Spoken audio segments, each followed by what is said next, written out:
over đóថ្ងៃនេះសិតជាកំណោម៉ូតូគប់ណាបងប្អូន3 4ជាន់ទៅខាងមុខត្រួតគ្នា2ជាន់ទៅខាងមុខហ្នឹងសិតកំណោម៉ូតូគប់នេះបងប្អូនសិតកំណោម៉ូតូគប់ហ្នឹងបើសិនបងប្អូនចង់បានសិតនៅស្អាតទេបងប្អូនសិតនៅស្អាតទេនៅនិយាយចំម៉ូតូនេះនៅប្រទេសជប៉ុនចូលតែម្ដងទីតាំងនៅកំពង់ឈរនេះនៅក្នុងប្រទេសជប៉ុននៅក្នុងឃ្លាំងជប៉ុនតែម្ដងណាបងប្អូនហ្នឹងហើយបើសិនបងប្អូនមានចំណាប់អារម្មណ៍ចង់បានបងប្អូនអាចទាក់ទងតាមលេខទូរស័ព្ទ097 5412 157 096 96 7 122ណាបងប្អូនទីតាំងនៅជិតសាលាខណ្ឌទូកោផ្លូវ327កែង596ណាបងប្អូនហ្នឹងហើយក៏មានម៉ូតូទៀតម៉ូតូតូចម៉ូតូធំមានទាំងអូតូឆ្កាស់លេខអង្គយ៉ា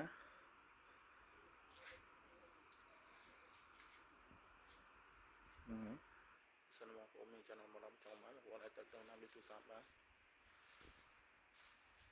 ស្អាតទេបងប្អូនចូលមើលទាំងអស់គ្នាអូស្អាតមានច្រើនណាមានច្រើនណាបងប្អូនមើលលេខទាំងអស់គ្នាបងប្អូន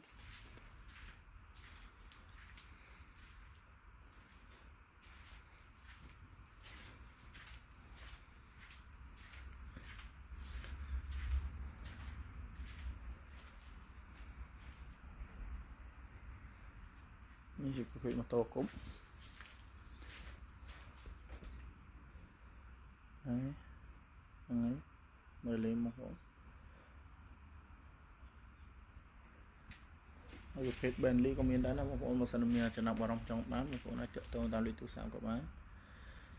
តាម Telegram ក៏បានដែរបងប្អូន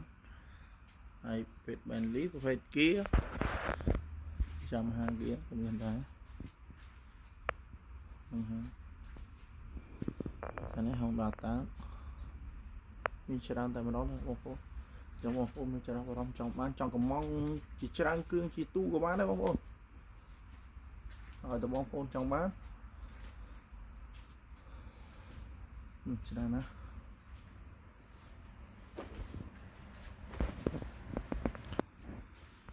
ហើយខាងនេះវិញរថសិនម៉ូតូគប់ដែរមានច្រើនគ្រឿង